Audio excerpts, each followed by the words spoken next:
Prayer time 3:30 to 4:30 అనమాట. అయితే 2 రోజుల నుంచి ఏమవుతుందంటే అంతకుముందు నుంచే నా ఫోను ఛార్జింగ్ అవ్వట్లేదు. ఆ రోజు మార్నింగ్ సాటర్‌డే కలిసాను అంతవరకు వచ్చేసింది. నేను ఫాస్టింగ్ ప్రేయర్ నుంచి వచ్చేసరికి అసలు నా ఫోన్ పూర్తిగా స్విచ్ ఆఫ్ అయిపోయింది. నాకు ఇంట్లో ఎవరు లేరు. సరే ఆ వైర్ ఎందుకంటే ఛార్జింగ్ అవ్వట్లేదు. ఆ వైర్ సరిగ్గా పనిచేయట్లేదు. బ్రదర్ దొక్కుతుంది గానీ, నా ఫోన్ మాత్రం ఛార్జింగ్ అవ్వట్లేదు. అయితే పైకెళ్ళాను. వాళ్ళ వైర్‌లేమన్నా వస్తాయేమో, నా ఫోన్ ఛార్జింగ్ అవుతుంది. మా 5 ఫ్లోర్‌కెళ్తే వాళ్ళది వైర్ ఏది గూడా రాలేదు. సరే ఎలా బ్రదర్‌కి ఫోన్ చేసి వైర్ కొనుక్కురండి అంటే, కొనుక్కొస్తానన్నారు గానీ, లేదు నీదసలు బ్యాటరీనే పాడైపోయింది. నాదెక్కుతుంది ఫోను. నీది బ్యాటరీ పాడైపోయిందేమో, అందుకే నీది ఫోన్ ఛార్జింగ్ అవ్వట్లేదేమో అన్నారు బ్రదరు. సరే వైరన్నా కొనుక్కురండి అంటే, సరే తను మర్చిపోయి వచ్చేసారు. టైం అవుతా ఉంది. కానీ ఇచ్చిన మాట నిలబెట్టుకోవాలి. ఒకవేళ నేను 3:30కి ఫోన్‌లో జాయిన్ అవ్వకుండా ఉంటే, అది ఒక మాట అన్నామంటే, ఆ మాట మనం కరెక్ట్‌గా చెయ్యాలి. అది ఆల్రెడీ 3:30 గూడా 3:10 అయింది. మా చిన్న బాబు ఫోన్ చేస్తే, నేనొచ్చేటప్పుడు తీసుకొస్తానన్నాడు. తనొచ్చేది 5కొస్తాడు.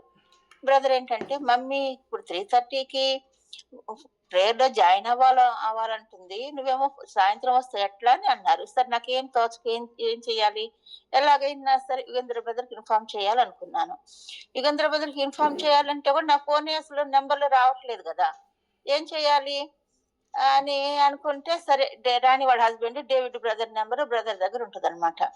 సరే డేవిడ్ బ్రదరే చేయండి. రాణి నంబర్ ఇస్తారు. అమృత రాణి నంబరు. రాణి ద్వారా యుగేంద్ర బ్రదర్‌కి నా ఫోన్ ఇట్లా పనిచేయటం లేదు అని మనం ఇన్ఫార్మ్ చేయొచ్చని అనుకుంటే, డేవిడ్ బ్రదర్ ఏం చేశారంటే, తను గూడా ఆఫీసులో మీటింగ్‌లో ఉన్నారు. మీటింగ్‌లో ఉన్నానని చెప్పేశారు. ఆల్రెడీ 3:10 అయింది. యుగేంద్ర బ్రదర్ ఫోన్ చేశారంట. నాది స్విచ్ ఆఫ్ వచ్చిందంట.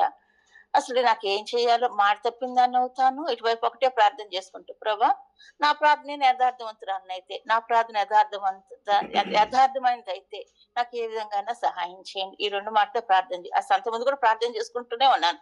ప్రభా నా ఫోన్ స్విచ్ అయిపోయింది.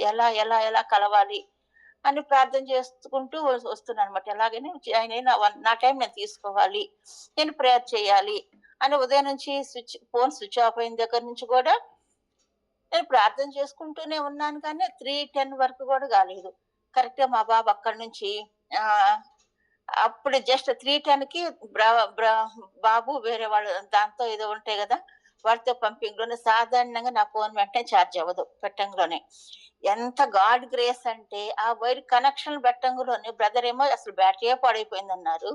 ఆ కొత్త వైర్ పెట్టంగులోనే వెంటనే చార్జ్ అయిపోయింది. అసలు దేవునికి ఎంత వందనాలో చెప్పాను. వెంటనే బ్రదర్‌కి ఫోన్ చేశాను. బ్రదర్ పొద్దున్న నాకు ఫోన్ లేదు. జస్ట్ పెట్టాను వెంటనే నాది చార్జ్ అయిందని చెప్పేసి. అంటే నాకైతే ఏమనిపించిందంటే ఒక ఆశగల ప్రాణాన్ని దేవుడు తృప్తిపరుస్తాడు. అద్భుతంగా నేనేదైతే పొద్దున్నుంచి ఎందుకంటే నా టైం నేను తీసుకోవాలి. ఇచ్చిన టైంలో యథార్థంగా ఉండాలి అని నేను ఎప్పుడైతే ప్రార్థన చేసుకున్నానో కరెక్ట్ టైంకి అంటే నేననుకున్నానేంటంటే సరి అయిన సమయానికి దేవుడు సహాయం చేస్తాడు. కాబట్టి నాకు కరెక్ట్‌గా నా టైం 3:30-4:30 నా టైం నేను తీసుకోవటానికి దేవుడు సహాయం చేశాడు. ఆ టైం లాస్ట్ మూమెంట్‌లో అట్లా వైర్ రావటము, వెంటనే చార్జ్ అవ్వటము, నేను ప్రేయర్‌లో పాలు పొందడానికి దేవుడు అద్భుతంగా సహాయం చేశాడు. మళ్ళీ నిన్నేం జరిగిందంటే అసలు ఇప్పుడు ఫ్రైడే అసలు మాకు దేవుని యొక్క కాపుదల కూడా చెప్తున్నాను. 20 ఇయర్స్ నుంచి మాది వాషింగ్ మిషన్ ఒకే చాట ఉంటదనమాట. ఎప్పుడు కింద పట్టంగానేం కాదు. నిన్న బట్టలేసేసి మార్కెట్‌కెళ్ళొచ్చాను. సాయంత్రం నేను ట్రైన్‌కి నేను కలవలేదు. పెళ్ళికి పాలకొల్లు వెళ్ళొచ్చేసరికి ఆ ప్లేస్‌లో వాషింగ్ మిషన్ ఏంటని చూస్తే వాషింగ్ మిషన్ పడిపోయింది. ఆహ్, అసలు ఆ పడిపోయంలోనే ఏమైపోయిందంటే కరెంట్ ఆఫ్ అయిపోయింది. ఒకవేళ కరెంట్ గనక ఆఫ్ కాకుండా ఉంటే ఎంత ప్రమాదం జరిగేదో నాకైతే తెలీదు. నాకొక అలవాటేంటంటే సాయంత్రం ఇంటి చుట్టూ తిరిగేసి ప్రార్థన చేస్తూ ఉంటాను. ప్రభు ఈ గృహం చుట్టూ మీ కాపుదల, మీ భద్రత ఉంచండి ఏది నష్టపరచకుండాని. వెంటనే అట్లా ఫుల్ తిరిగేది. 20 సంవత్సరాలు ఒకే ప్లేస్‌లో ఉండేది. మొన్న మాత్రం తిరుగుతా అనేది కింద పడిపోయి కరెంట్ ఆఫ్ అయిపోయింది. నేను బ్రదర్ అనుకున్నాం. దేవుడు ఒకవేళ కరెంట్ ఆఫ్ అవ్వకపోతే అది ఏం జరిగేదో నాకైతే తెలీదు. దేవుడు అట్లా కూడా మొన్న వాషింగ్ మిషన్ అక్కడ కరెంట్ మీటర్‌లన్నీ ఉన్నాయి. అట్లా కూడా దేవుడు తన కృప అనేది చూపిస్తూ వచ్చాడనమాట. దేవుడు ఒక్కోసారి ఒక్కోసారి వెంటనే ప్రార్థన సమాధానం రాకపోయినా మరి ఆ టైంలో వస్తేమో ఒక్కోసారి మాత్రం వెంటనే దేవుడు ప్రార్థనకి సమాధానం ఇచ్చేవాడు ఉంటాడు. కానీ దేవుని సమయం కొరకు కనిపెట్టాలి అన్నది మాత్రం నేర్చుకున్నాను. Praise the lord. Praise the lord మా.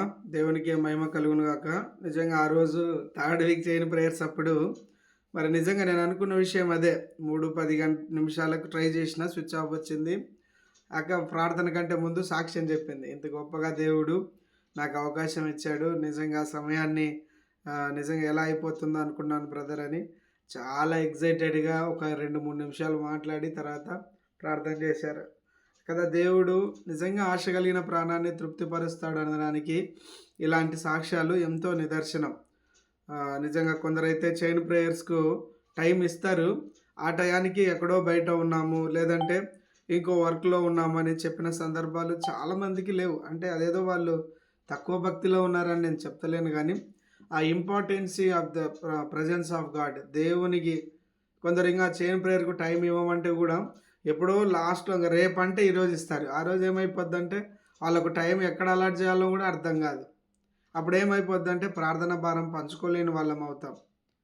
ఇవన్నీ మనం గమనించుకుంటూ చైన్ ప్రేయర్లో ఒక ఒక ఒక స్టాండ్ అనేది మనం ఒక టీమ్గా ఒక మంచి హృదయంతో మనం తీసుకున్నప్పుడు అందరూ ఆసక్తితో వచ్చినప్పుడే దేవుని కార్యాన్ని అక్కడ చూడగలుగుతూ వస్తాం.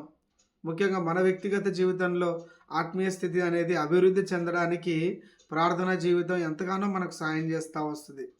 కాబట్టి ఈ విషయాన్ని గమనించుకొని చైన్ ప్రేయర్స్ విషయంలో అక్కకు మరి దేవుడిచ్చినటువంటి అవకాశాన్ని బట్టి నిజంగా మరి ఇంటి చుట్టూ ప్రార్థన చేసుకోవడం అన్నది, బిడ్డల కొరకు ప్రార్థన చేయడం అన్నది నిజంగా ఎంతో ముఖ్యమైనటువంటి విషయం.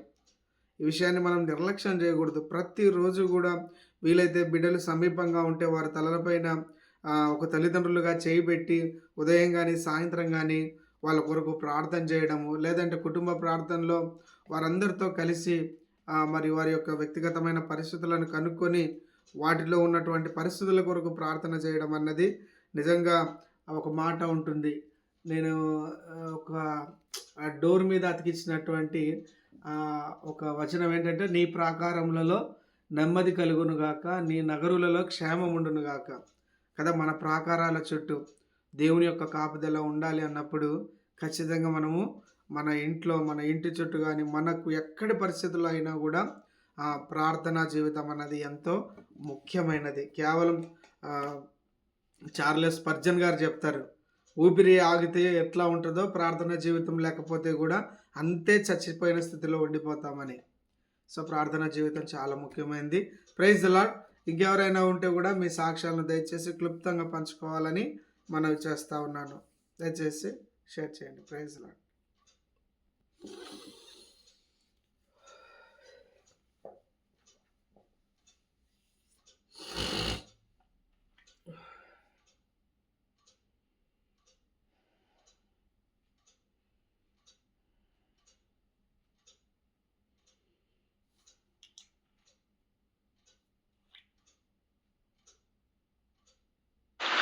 Praise Lord. ప్రభు యేసుక్రీస్తు వారి శుభనామంలో అందరికీ ఉన్నారండి.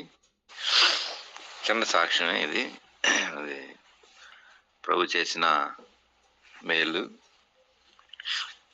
పిలుపు అది ల్యాప్టాప్ విషయంలో ప్రభు చాలా సహాయం చేశాడు. మరి చాలా రోజులు పెట్టి ల్యాప్టాప్ కావాలని అడుగుతున్నాడు. నేను ప్రార్థన మీద ఆధారపడాలి, ఎక్కువ అమౌంట్ అది, దేవుడి సహాయం లేకుండా అది కాదు, మన దగ్గర అంత అమౌంట్ కూడా లేదు, నీకు తెలుసు కదా అని చెప్పేసి అన్న. వాడు చాలా రోజులు పెట్టి ప్రార్థన చేస్తూ వచ్చాడు వాడు కూడా. అయితే అట్లాగూ ప్రార్థన మీద ఆధారపడితే దేవుడు సాయం చేస్తాడని చెప్పాను. అట్లాగే అద్భుతంగా అమౌంట్ వచ్చింది. తర్వాత కొనే విషయంలో మరి అది ఎలా కొనాలి ఏంటి అనేది నాకు తెలియదు. నేను మరి కొంతమందిని అడుగుతూ వచ్చాను, అది ఎట్లా తీసుకుంటే బాగుంటుంది ఏందనేది. అయితే మొత్తం ఎటకేళ్ళకి ఇక్కడ ఒక దేవుని సేవకుడు ద్వారా ఆ విషయాన్ని అడిగి కనుక్కుంటే 44,000 49,000ది 44,000కి ఆఫర్ ఉంది. ఆఫర్ ఉంటే వాళ్ళు దాని మీద క్రెడిట్ కార్డు మీద అయితే 44,000కే వచ్చింది అన్నమాట. 49, 44కే వస్తుందన్నమాట. మాకు అక్కడ క్రెడిట్ కార్డు లేదు. చాలా మంది అన్నారు, ఏదైతే ఆఫర్ ఉందో ఆ 5,000 శిరసాకు ఇస్తే మేము క్రెడిట్ కార్డు ఇస్తాం, లేకపోతే ఇవ్వమని అన్నారు చాలా మంది. ఒక సేవకుడు అన్నాడు, ఒక ₹10 ఎక్స్ట్రా కొట్టన్నా 45,000 చూద్దాం నా కాడ కూడా లేదు, వేరే వాళ్ళ దగ్గర తీసుకొని చేస్తాను అన్నాడు. చేపిస్తానన్నా అన్నాడు. అంత ఇది కొనటం లేట్ అయిపోయింది. పిలిపాము, మరి 5 రోజులు పెట్టి అట్లే అన్నాడు. వాడు ఉపవాసంతో వాడు పచ్చి మంచినీళ్ళు కూడా తాకొని ఇంట్లో మొహం కూడా కడుక్కోకుండా ఆడి ఇంట్లోనే చిన్న గదిలో వాడు అట్లానే ఉన్నాడు. అరే దేవుడు ఇస్తాడరా, ఏం ఉపవాసం రా ఇది, ఎట్లా ఉంటాం, అది మంచిది కాదురా నాయన, చచ్చిపోతావురా బాబు అని వాడిని అంటా వచ్చా నేను. అయితే వాడు లేదు నాన్న, నేను అది దేవుడు దాని విషయంలో నాకు సమాధానం ఇచ్చినాక నేను భోజనం చేయనని వాడు అట్లానే ఉన్నాడు. మూర్ఖంగా ఉన్నాడు మరి గట్టిగా.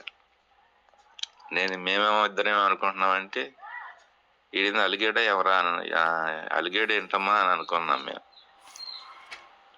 వేరే సేవకుల చేత ఫోన్ చేస్తే లేదన్నా నేను ఫాస్టింగ్లో ఉన్నాను, అది దేవుడు నాకు మంచి సాయం చేయాలని అన్నా.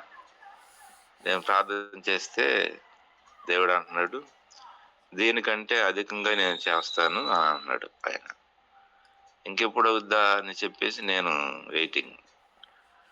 దేవుని వాక్యంలో దీనికంటే నేను అధికంగా నేను చేస్తానని అంటా ఉన్నాడు. సర్లేని చెప్పేసి తీసుకుంటానన్న పాస్టర్ గాడ్ సర్వెంట్స్ అబ్బాయి కూడా అది లేట్ చేస్తూ వచ్చాడు. ఎందుకో నాకు అర్థం కాలేదు. దాని విషయంలో నాకు కొద్దిగా సమ్మతిగా అనిపించలే. తర్వాత వేరే అన్నకి ఫోన్ చేశాను. ఆ అన్నకు చేస్తే నాకు తెలిసిన అన్న, ఆయన మంచి దేవుని సేవకుడు, మరి ఎప్పుడు మేము ఒక ఫ్యామిలీ కుటుంబంలాగా ఉంటాం అన్న. నేను ఆయన దగ్గర నేను క్రెడిట్ కార్డు ఉంటుందా అనుకోలేదు నేను. అబ్బాయి అన్నాను. తర్వాత అబ్బాయి ఇద్దరు హైదరాబాద్లో ఉన్నారు. అబ్బాయి హైదరాబాద్లో పనిచేస్తున్నాడు, పెద్ద కుమారుడు డాక్టర్గా పనిచేస్తున్నాడు అన్నమాట. అక్కడే ఉన్నాడు అన్న కూడా. ఆయన ల్యాప్టాప్ అనమాట, ఆయన అప్పుడు ఆన్లైన్ సర్వీస్లో ఉంటుంటాడు. ఆయన ల్యాప్టాప్ గురించి అన్న తెలుసు ఆ అబ్బాయికి, అన్న కుమారుడికి. వెంటనే చూసి, అన్న మేము ఇది పెట్టాం, ఇది తీసుకోవాలనుకుంటున్నావా అంటేను, అన్న ఇది వద్దు, దీనికంటే కొంచెం ఇంకోటి బాగుంటుంది, దాన్ని చూస్తానని చెప్పేసి అంటేను 60,000ది 53,000కి ఆఫర్ ఉందన్నమాట. ఆ క్రెడిట్ కార్డు కూడా అన్న దగ్గరే ఉంది, ఆ అబ్బాయి దగ్గరే ఉంది.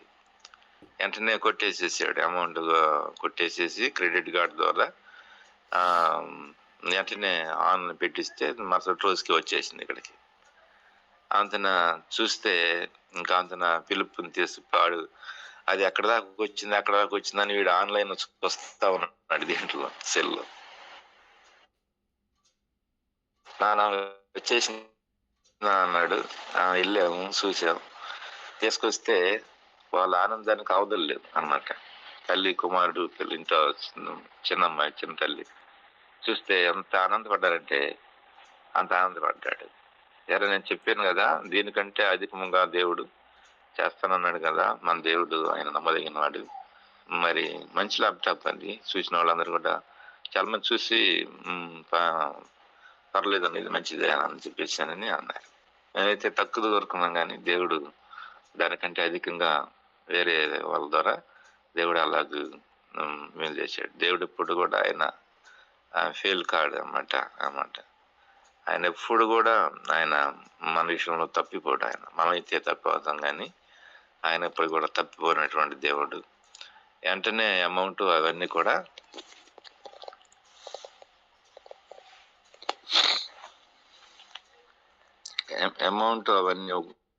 ఇవ్వటానికి, మొత్తం రద్దు చేయటానికి కూడా ప్రభు సహాయపడుతూ వచ్చాడనమాట. ఈ చిన్న సాక్ష్యాన్ని దేవుడు దీవించిన గాక, మన ఇంటిలో దేవుడు ఆశీర్వదించిన గాక. ప్రైజ్ లార్డ్ అందరికీ. ప్రేలాడన్నా మరి అన్న చెప్పబడినటువంటి ప్రైజ్ లార్డ్. సాక్ష్యాన్ని బట్టి దేవునికే మహిమ కలుగును గాక. ఇంకా ఫిలిప్పు మంచి ఆసక్తితో ఉపవాసం ఉండి ప్రార్థన చేసినప్పుడు దేవుడు ఖచ్చితంగా అదేదో ఆ వస్తువు విషయంలోనే ఇంకోటో మనం ఏదో ఖచ్చితంగా కావాలని మొండి వైఖరి కాదు, కానీ ఆశ కలిగి దేవుని సమయం కొరకు కనిపెడుతూ మనము ప్రార్థన సమయాన్ని కలిగి ఉన్నప్పుడు దేవుడు ఖచ్చితంగా మన జీవితాల్లో వాక్యంలో ఉంది కదండి, నీ యందు భయభక్తులు గల వారి నిమిత్తము ఆయన దాచి ఉంచిన మేలు ఎంతో గొప్పది. ఆ గొప్పదానికి మనం ఏం చెప్పలేం పేరు.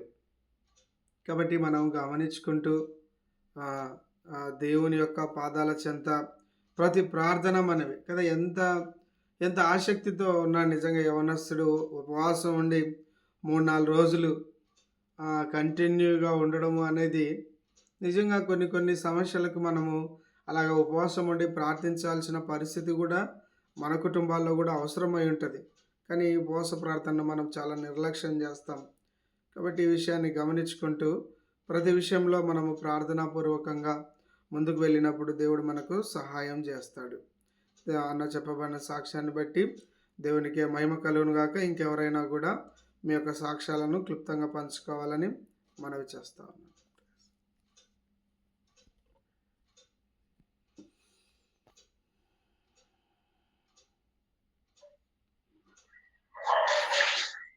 నడి సముద్రములో జీవిత నావా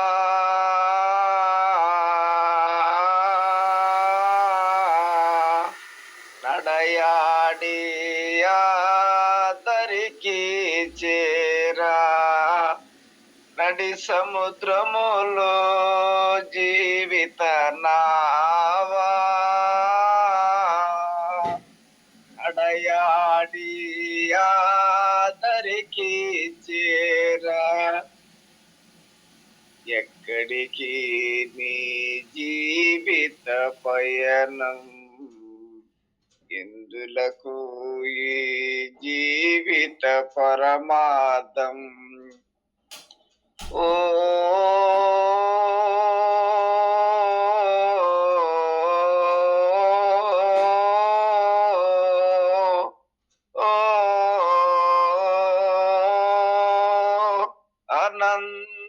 అనంతమైన ఈ లోకంలో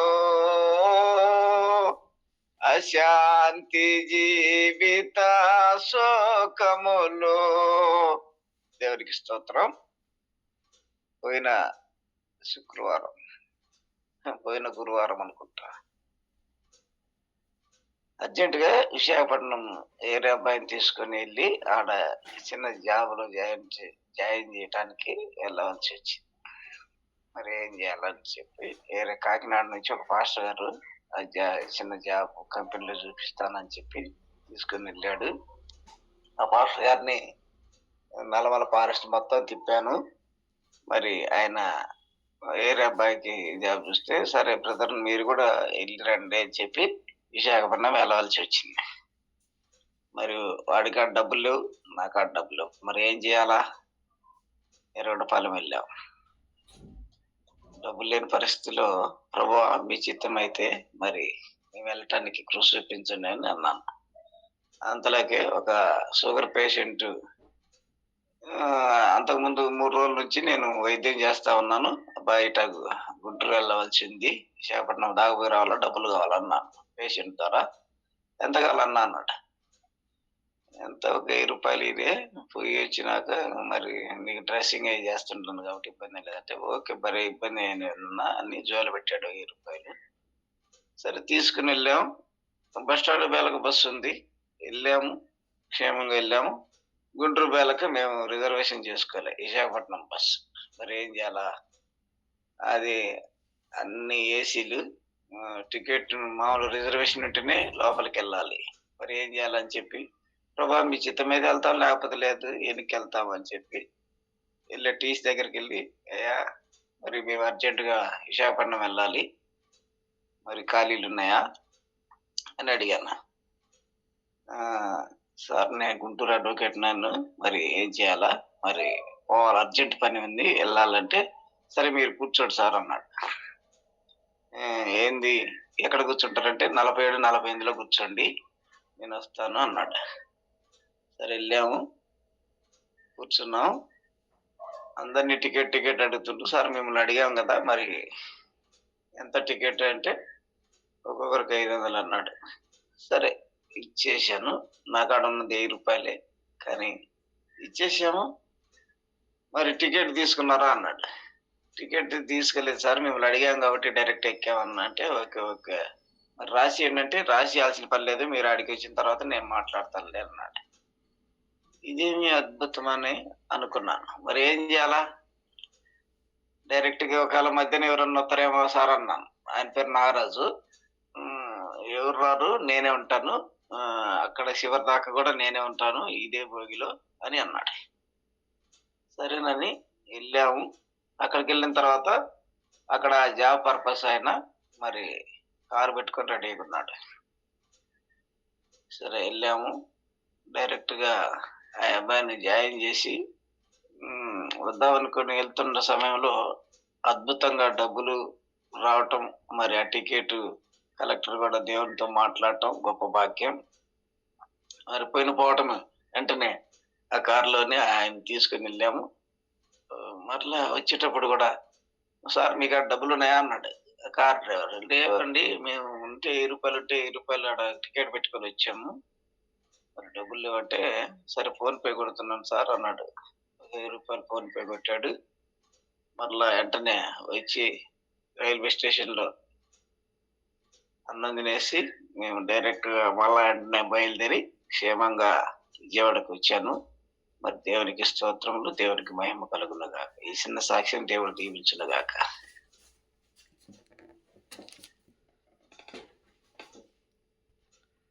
ప్రేలాడనా, నిజంగా అన్న సాక్ష్యాన్ని బట్టి దేవునికి మహిమ కలుగును గాక. ప్రతి పరిస్థితిలో కూడా దేవుడి పైన మనం ఆధారపడినప్పుడు దేవుడు ఖచ్చితంగా మనకు సహాయం చేసేవాడిగా ఉన్నాడు. కాబట్టి మనము దేవుని పైన ఆధారపడుతూ ఉండాలి. ప్రతి చిన్న విషయంలో కూడా ఆయన పైన మనం ఆధారపడినప్పుడు ఆయన సమస్తము చేయగలిగినటువంటి దేవుడు ఆయన. కాబట్టి ఇంకెవరైనా కూడా మీ యొక్క సాక్ష్యాలను క్లుప్తంగా పంచుకోవాలని తెలియజేస్తాను.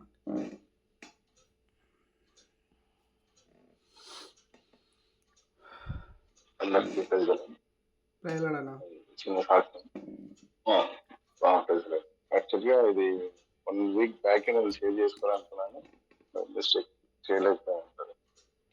ఇంకోటి రోజు అందరి సిస్టమ్ అనుకుంటాను. ట్యూస్డే రోజు మెసేజ్ ఇచ్చారు. ఆ రోజు మెసేజ్ వింటున్నాను. ఆ రోజు మెసేజ్లో ఏం చెప్పారంటే, సిస్టర్ దేవునికి మనం అడగడం అంటే ప్రేయర్ విషయంలో అది ఉచితంగా దేవుడికి మనం చిన్న మాట అంటే ఉచితంగా దేవుడు ఇస్తున్నాడు. మనం ప్రేయర్ చేయాలనే ఉద్దేశంలో అక్కడే చెప్తూ ఉచితం అనే మాట బాగా చెప్పారు. నాకు నిజంగా ఆ రోజు చాలా బాగా అనిపించింది. అంటే మనం డబ్బులే ఖర్చు పెట్టాం, ఏదైనా కానీ దేవుని దగ్గర మనం మన తండ్రి దగ్గర ఫ్రీగా అడగడానికి ఎంత అధికారం ఇచ్చినాడు, ఇంకా ఫ్రీగా అడగడానికి అవకాశం ఇచ్చినాడు అని ఆ ఫ్రీ అనే మాట నాకు బాగా స్పెసిఫిక్ గా చెప్పినట్టు అనిపించింది. అంటే నా క్రెడిట్స్ ఉన్నాయి కదా, నా ప్రాబ్లమ్స్ ఉన్నాయి, దానికోసం నేను ప్లాన్ చేయడం కంటిన్యూ చేయలేకపోయినాను. మళ్ళీ చేస్తున్నాను కానీ మధ్యలో బ్రేక్ ఇస్తున్నాను. 9 రోజులు కంటిన్యూ చేసినాను కానీ మళ్ళీ బ్రేక్ ఇచ్చినాను. ఆ రోజు సిస్టర్ మాట్లాడిన మాటను బట్టి మళ్ళా నాకు ప్రార్థనలు పట్టుదల పెరిగింది. నిజంగా మన మినిస్ట్రీలో అంటే మన సిసిఎం జీవనంలో వచ్చే వర్తమానాలు మనం ఎంత ఆత్మీయంగా బలపరుస్తున్నాయంటే దేవుని నిజంగా స్థితిలో తెలుస్తున్నాను.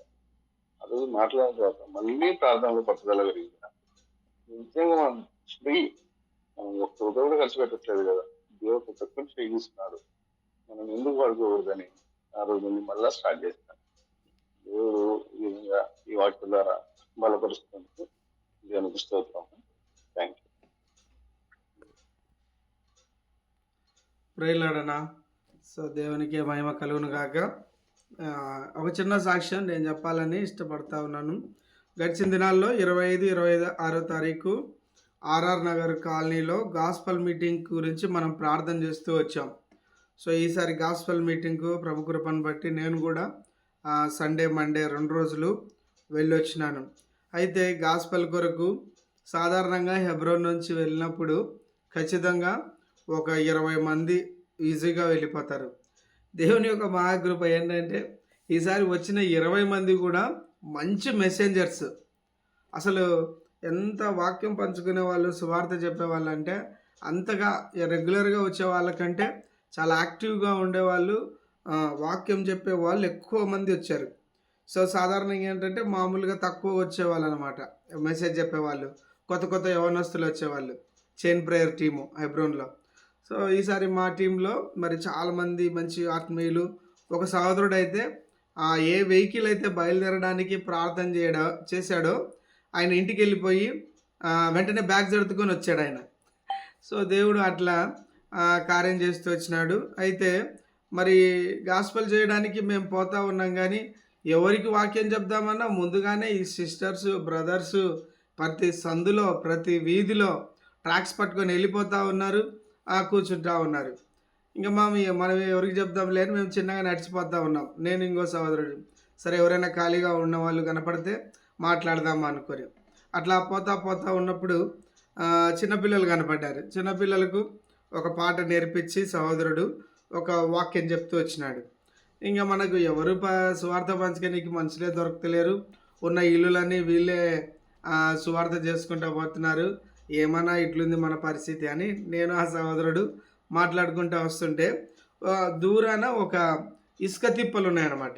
ఇసుక తిప్పలు అంటే అదే మామూలు ఇల్లు కట్టడానికి వాడే ఇసుక ఒక చోట బాగా పోసి పెట్టున్నారు. ఆ ఇసుక తిప్పల్లో 2 యవనస్తులు మధ్యన కూర్చున్నారు. అసలు వాళ్ళ కాడికి పోతేనే అర్థమైపోద్ది మనం వాళ్ళ కోసమే వెళ్ళాలి అన్నట్టుగా. సో సరే అన్న, మరి 2 యవనస్తుల గురించి మనం వెళ్ళి వీళ్ళకి సువార్త చెప్దాము ఏది ఏమన్నా. కానీ ఈ రోజుల్లో యవనస్తులు ఎలా ఉన్నారో మనకు తెలిసిందే. అనవసరంగా పోయి మనము ఏదైనా గొడవకు మనమే కారణమవుతామా అన్న సందేహం కూడా మాలో ఉంది. సరే అయినప్పటికీ ఏమైతే ఏమైంది అని సువార్త చెప్దాం అనుకొని నేను ఇంకో సోదరుడు ఆ ఇసుక తిప్పల్లో ఉన్నటువంటి యవనస్తుల దగ్గరికి వెళ్ళాం. వాళ్ళు ఇంటర్మీడియట్ అయిపోయినటువంటి వాళ్ళు అయిపోయి వేరే ఏదో సెల్ ఫోన్ షాప్లో మరి ఓన్ బిజినెస్ చేస్తున్నటువంటి యవనస్తులు. పోయి మాట్లాడదామంటే మనము డైరెక్ట్గా సువార్త చెప్తే అసలు అవకాశం ఇవ్వరు, అసలు ఏమీ మాట్లాడలేము. దాదాపు మేము 30 నిమిషాలు ఇక్కడికి విశ్రాంతి తీసుకొని వచ్చామనే చెప్పాము వాళ్ళిద్దరికి. అంటే మాకు ఇంకా పని లేదు, ఇంకా ఎక్కడికి వెళ్ళా నీకు సువార్త చెప్పనీకి. సరే ఉన్న వాళ్ళందరూ కూడా ఊరంతా చెప్పేశారు, ఇంకా అందరూ రిటర్న్ వచ్చేసే పరిస్థితి. సరే మనం ఇక్కడే కూర్చుందామని మేము ఒక 30 మినిట్స్ జనరల్ డిస్కషన్ మాట్లాడాం. అసలు ఈ ఇసుక ఏంది, ఈ ఊరు పరిస్థితి ఏంది, ఇక్కడ ఉన్న పొలిటికల్ ఏంటి, అసలు ఏంటి ఇక్కడ ఉన్న వాళ్ళ జీవన విధానము అని. అశ్వారావుపేటకు సమీపంగా ఒక 30 కిలోమీటర్లో ఉన్నటువంటి విలేజ్ ఆర్ఆర్ కాలనీ అని. సో ఆ ఊరు ఏంటంటే ఈ మన పోలవరం ప్రాజెక్టు నీళ్లు ఎక్కువ నిండితే తిరిగి వచ్చే బ్యాక్ వాటర్లో వాళ్ళ ఊరు కొట్టుకుపోతుంది. అలా కొట్టుకుపోయే ఊరిలో ఉన్నటువంటి జనాలను తీసుకొచ్చి ఈ అశ్వారావుపేట తెలంగాణ బార్డర్లో ఉన్నటువంటి స్టోన్ ఏరియాలో కొంచెం హిల్ ఏరియాలో వీళ్ళకు గృహాలు కట్టిస్తూ ఉన్నారు. సో ఆ ఊరు. సో జనాలు సాధారణంగా తక్కువగా ఉన్నారు, ఉన్న వాళ్ళందరికీ బిల్డింగ్స్ వచ్చేసాయి అన్నమాట. సో ఇలాంటి పరిస్థితుల్లో వీళ్ళిద్దరు యవనస్తులు ఇవన్నీ మాట్లాడుతూ వచ్చిన తర్వాత అయా మీ పేర్లు ఏంటని అడుగుతూ వచ్చినాం. సో పేర్లు అంటే వాళ్ళు చెప్తూ వచ్చినారు. తర్వాత వాళ్ళ దేవుని గురించి అనేకమైన విషయాలు మాట్లాడుతూ వచ్చినప్పుడు వాళ్ళు మేము కూడా క్రైస్తవులమే అని చెప్పారు. అప్పుడు మాకు సగం పానం రిలాక్స్ అయింది. కానీ వాళ్ళిద్దరూ కూడా రక్షణ లేనటువంటి యవనస్తులు. దేవుని మందిరానికి చర్చికి వెళ్తారు, కానీ వాళ్ళు కనీసం దేవుడు అంటే ఎవరయ్యా, దేవుని ప్రేమ అంటే తెలుసా అంటే కూడా కనీసం ఒక మాట కూడా చెప్పలేకున్నారు. అసలు యేసు ప్రభు ఎలా దేవుడు, మీరు క్రైస్తవులే కదయ్యా, మీరు చర్చికి వెళ్ళే వాళ్ళే కదా, ఎప్పుడైనా మీకు మీ సేవకుడు కానీ లేదంటే మీ కుటుంబస్తులు కానీ యేసు ప్రభు ఎలా దేవుడు అయ్యాడని ఎప్పుడైనా చెప్పాడా అని అన్నప్పుడు వాళ్ళు ఏమీ మాట్లాడలేదు. అసలు నిజంగా అంటే తాత్కాలికంగా నామమాత్రమైనటువంటి క్రైస్తవ్యాన్ని కొనసాగిస్తున్నటువంటి యవనస్తులు. సో వాళ్ళిద్దరికి కూడా ప్రభు కృపను బట్టి సువార్త చెప్పడం జరిగింది. వాళ్ళు వెంటనే కన్ఫెస్ చేసుకొని నిజంగా దేవుని కృపను బట్టి వాళ్ళిద్దరూ ప్రార్థన చేయించుకొని మోకరించగలుగుతూ వచ్చినారు. నిజంగా ఈ విషయాన్ని బట్టి దేవుణ్ణి ఎంతగానో స్తుతిస్తూ ఉంటున్నాం. మా గురించి తిరుగుతూ ఉన్నారు, వీళ్ళు మిస్ అయిపోయినారు గాస్పల్కి వచ్చి అని. మేము అప్పటికే ఇసుక తిప్పాలంటేనే చాలా భయంకరంగా ఉన్నటువంటి ప్లేస్ అది. ఏదో గొప్పగా పనిచేసామని కాదు, కానీ దేవుడు మనల్ని ఒక పరిచర్యకు తీసుకెళ్ళాడు అంటే ఖచ్చితంగా మన అవసరం ఉంటుంది. నిజంగా నిన్న పాల్ శ్రీధర్ అన్న బైబిల్ స్టడీలో చెప్తా ఉన్నాడు, కొర్నేలి గురించి ఒక అధ్యాయం రాయబడింది బైబిల్ గ్రంథంలో. మరి నీ గురించి నా గురించి రాయాలంటే ఒక్క లైన్ అయినా ఒక్క వచనమైన దేవుని దగ్గర ఉందా? పేతురు ఆ ప్రాంతానికి వెళ్తా ఉన్నాడు అన్నప్పుడు దేవదూతలు తొంగి చూస్తూ ఉన్నారంట. దేవదూతలు కూడా ఆ సందర్భంలో ఉన్నారు అని. నిజంగా అంటే ఈ డిస్కషను పరలోకంలో జరుగుతూ ఉంది అని. ఎవరిది? పేతురు కొర్నేలి ఇంటికి పోవడము, అక్కడ ఉన్న సందర్భము, ఆ చర్మకారుని ఇంట ఉండడము, ఇదంతా డిస్కషన్ ఎక్కడ జరుగుతుంది? పరలోకంలో జరుగుతుందని. సో మనం ఏదో గొప్పగా చేశామని కాదు, కానీ దేవుని ఎన్నికలో ఉన్నటువంటి పని, దేవునికి మహిమకరంగా దేవుని సువార్త పంచే విషయంలో మనం చేస్తూ వచ్చినప్పుడు ఖచ్చితంగా అది ఆయన గ్రంథములో మలాకి 3:15-16లో ఉంటుంది. ఆయన యొక్క బిడ్డలు మాట్లాడుకునేటప్పుడు ప్రతి మాట ఆయన గ్రంథంలో వ్రాయబడుతూ వస్తుంది అని. కాబట్టి మనం దేవుని కొరకు చేసినటువంటి దినాలు కానీ పని కానీ ఎంత ఉంది. నెలకు మనం ఏమంటామంటే క్రిస్మస్ సీజన్లో లేదా జనవరిలోనో గుడ్ ఫ్రైడేనో లేదంటే ఒక స్పెషల్ మీటింగ్లు ఉన్నప్పుడు ఉన్నటువంటి ఆసక్తి మిగతా దినాల్లో మనమే కనపరచాం. ప్రతిరోజు కూడా క్రైస్తవ జీవితంలో ఎంతో శ్రేష్టమైంది. వీలైనటువంటి వాళ్ళందరికీ కూడా మనం ఆత్మీయంగా బలపరచడమో లేదంటే సపోర్ట్ చేయడమో వాళ్ళ యొక్క వ్యక్తిగతమైన, నాకు ఈ బైబిల్ స్టడీ ద్వారా ఒకటి తెలిసి వచ్చింది ఏంటంటే, నిజంగా మనకంటే తక్కువ ఉన్న వారి దగ్గర మనం ఎంత సమయాన్ని వెచ్చిస్తూ ఉన్నాం అనేది నేను చాలా హెచ్చరించబడుతూ వచ్చిన. ఎప్పుడు బిజీ షెడ్యూల్ అని ఫోన్లు లేదంటే ఆన్లైన్లు ఇవే సరిపోయింది. కానీ ఖాళీ సమయము లేదంటే కొంత ఖాళీ చేసుకొని మనకంటే తక్కువ వారైనా మనకంటే ఆత్మీయంగా లేమిలో ఉన్న వారితో కొంత సమయం మనం మాట్లాడాలి, వాళ్ళను బలపరచాలి అని మనం ప్రార్థన చేసుకుంటూ వస్తూ ఉన్నాం. ప్రభువా, ఏదైతే వాక్యం వింటున్నానో నిజంగా అది నాలో కొరబడిపోయింది అని మాట్లాడుకుంటూ వచ్చినప్పుడు నిజంగా ఒక సహోదరి ఫోన్ చేసింది నాకు. నేను సాధారణంగా అంటే ఆ సహోదరికి ఫోనే చేయను. మామూలుగా ఫోన్ చేసి మాట్లాడినా కూడా ఏదో జనరలైజ్డ్గా మాట్లాడతాం, మంచి విశ్వాసే, కానీ ఏమీ మాట్లాడడం. కానీ ఆ రోజు ఫోన్ చేసినప్పుడు నిజంగా ఏమా ఏంటి పరిస్థితి అన్నప్పుడు అన్న ఏం లేదన్నా ఇలా అన్ని విషయాలు మాట్లాడుకుంటూ వచ్చి ఏడుస్తూ వచ్చింది. నాకు అర్థం కాలేదు అసలు ఏంటి పరిస్థితి, మీరు ఏదైనా చెప్పాలనుకుంటున్నారా లేదంటే ఎలా ఉన్నారు మీ ఆరోగ్య పరిస్థితి అని నేను ఇటువైపు నుంచి స్పందిస్తూ ఉన్నా ఆ కాల్లో ఉన్నటువంటి సిస్టర్తో. ఆమె ఏం చెప్పకుండా ఏడ్చేస్తూ ఉంది.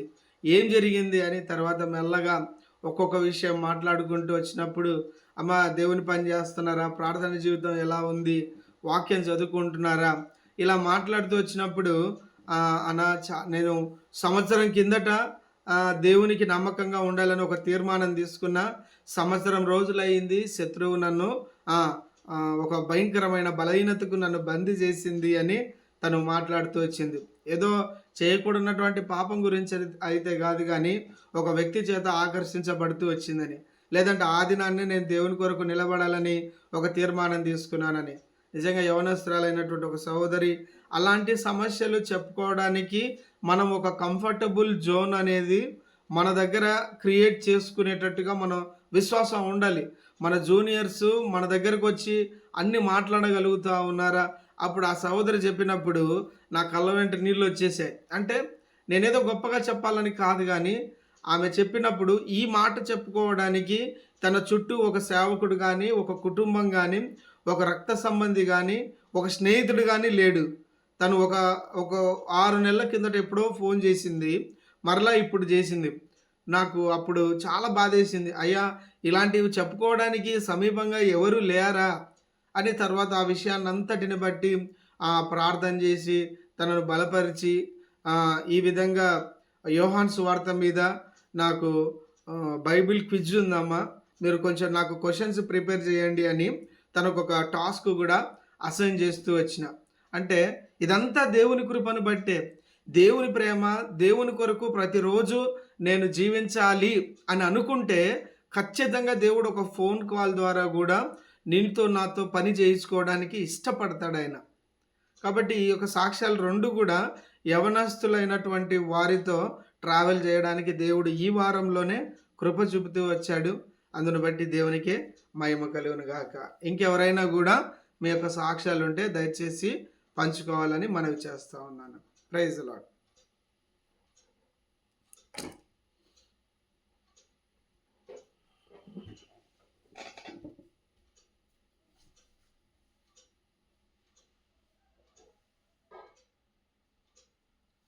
అందరికీ ప్రజలండి, దేవానికి స్తోత్రం కనుక ఈ సాక్ష్యం పంచుకోవడానికి మనపు ఒక వాక్యం చదవాలని నేను ఆశిస్తున్నాను. 1 కొరింథీయులకు రాసిన పత్రిక 10వ అధ్యాయం 13వ వచనం. 1 కొరింథీయులకు రాసిన పత్రిక 10వ అధ్యాయం 13వ వచనం అండి. సాధారణంగా మనుషులకు కలుగు శోధన తప్ప మరి ఏది మీకు సంభవింపలేదు. దేవుడు నమ్మదగిన వాడు, మీరు సహింపగలిగినంత కంటే ఎక్కువగా ఆయన మిమ్మును శోధింపబడనీయడు. అంతేకాదు, సహింపగలుగుటకు ఆయన శోధనతో కూడా తప్పించుకున్న మార్గమును కలుగజేయును. దేవునికి స్తోత్రం. గత సంవత్సరం ఏమైందంటే మా కూతురికి అంకితకి జాండీస్ వచ్చిందండి. అప్పుడు మనం ఇంగ్లీష్ మెడిసిన్ వాడినాం, ట్రీట్మెంట్ ఇప్పించాం. అప్పుడు తగ్గింది, తర్వాత బాగానే ఉంది. అయితే మొన్న రీసెంట్గా తను సరిగా భోజనం చేయకుండా ఉండడం, తర్వాత కళ్ళు చూసినప్పుడు ఒక ఎలోయిష్గా కళ్ళు మారడం, ఇది కొంచెం అభ్యంతరంగా అనిపించింది. మళ్ళీ మనమే సెల్ఫ్ బ్లడ్ టెస్ట్కి ఆ పాపని తీసుకుపోయి బ్లడ్ టెస్ట్ చేయించినప్పుడు దాంట్లో బిలిరుబిన్ 3.2 అని వచ్చింది. అంటే జాండీస్ స్టార్ట్ అయితే ఉందని. సో ఇటువంటి సందర్భంలో ఏం చేయాలన్న ఆలోచన. ఎందుకంటే కొంతమంది భయపడ్డారు అనమాట మాటలతో. అది జాండీస్ పోయిన జాండీస్ మళ్ళీ రాకూడదు, జాండీస్ మళ్ళీ వస్తే చాలా ప్రమాదము. ఎంతవరకు వాళ్ళు మాట్లాడారంటే ప్రాణానికే ప్రమాదము అన్నట్లుగా చాలా మాట్లాడినారు. సో ఈ విషయం ఉన్నప్పుడు ఇంకా పరిమళ చాలా దిగులు చెందింది. పాప కూడా సరిగ్గా భోజనం చేయటం లేదు, చాలా వీక్ అయ్యింది. ఏం చేయాలని అనుకున్నప్పుడు సో చూడండి, దేవుడు తప్పించుకునే మార్గాన్ని కూడా ఆయన సిద్ధం చేస్తాడని ఇప్పుడు వాక్యం చదివిన ప్రకారము దేవుడు ఒక మార్గాన్ని ఆయన సిద్ధపరిచాడు. అంటే ఈసారి మనము ఇంగ్లీష్ మెడిసిన్కి వెళ్ళలేదు. కొందరి సలహాను బట్టి, ముఖ్యంగా శోభ సిస్టర్, మను సిస్టర్ వీళ్ళు చెప్పారనమాట. వాళ్ళ పిల్లలు కూడా ఇదే విధంగా జాండీస్ వచ్చినప్పుడు అక్కడ బల్లార్లోని నాటు ఔషధము, చెట్ల ఒక ఆకుతో చేయబడిన ఔషధము ఇప్పించారు. అది అప్పుడు నయమైపోయింది, బాగున్నారు. ఔషధం ఇప్పిస్తే మళ్ళీ కూడా రాదు అనే ఒక విషయం చెప్పారనమాట. అప్పుడు ఇక్కడ బళ్ళార్లోనే ఆ నాటు ఔషధము వాళ్ళతో కూడా అడ్రస్ కనుక్కొని అక్కడ తీసుకోవడం జరిగింది. దేవుని కృపను బట్టి పాప ఇప్పుడు బాగుంది, బాగా భోజనం చేస్తూ ఉంది, రికవర్ అవుతా ఉంది. సో దేవుడు చేసిన కార్యం బట్టి దేవునికి మహిమ కలుగును గాక. సో దేవుడు ఆయన చేసిన ఈ సృష్టిలో కూడా ఆ యొక్క చెట్లలో ఒక ఔషధ గుణాన్ని దేవుడు కలిగజేశాడు. సో అందరం బట్టి నేను దేవునికి స్తోత్రం చెల్లిస్తున్నాను. ఒక విషయం ఏంటంటే, ఇది తీసుకుంటే ఇంగ్లీష్ మెడిసిన్ అన్నా కంప్లీట్గా తీసుకోవాలి, లేదా నాటు ఔషధం అన్నా తీసుకోవాలి. రెండు సైమల్టేనియస్గా వాడకూడదని ఒక విషయం చెప్పారండి. సో అందరం బట్టి ఇప్పుడు ఈ విషయం తెలియజేస్తున్నాను. సో ఈ విధంగా దేవుడు అంకిత పట్ల ఆయన చూపిన ఆ కృపను బట్టి నేను దేవునికి వందనాలు చెల్లిస్తున్నాను. దేవునామానికి మహిమ కలుగును గాక. మీకు అందరికీ వందనాలు. Praise the lord. Praise the lord అన్న. చెప్పబడిన సాక్ష్యాన్ని బట్టి దేవునికి మహిమ కలుగును గాక. ఇంకెవరైనా మరి మీ యొక్క వ్యక్తిగత సాక్ష్యాలు ఉన్నట్లయితే దయచేసి క్లుప్తంగా తెలియజేయడానికి 1-2 నిమిషాలు తీసుకోవచ్చండి. ఒకవేళ లేనట్లయితే మన మధ్యన ఉన్నటువంటి కరుణాకర్ బ్రదరు, అలాగే అన్సారీ బ్రదరు ఇద్దరు ప్రార్థన చేస్తారు. తర్వాత నల్లి సిస్టర్ ఒక పాట పాడుకొని చివరి ప్రార్థన ప్రభుదాసన ఆశీర్వాదంతో మనం ముగించుకుందాం. ఎవరైనా సాక్ష్యం ఉన్నట్లయితే క్లుప్తంగా 2 మాటల్లో తెలియచేయండి.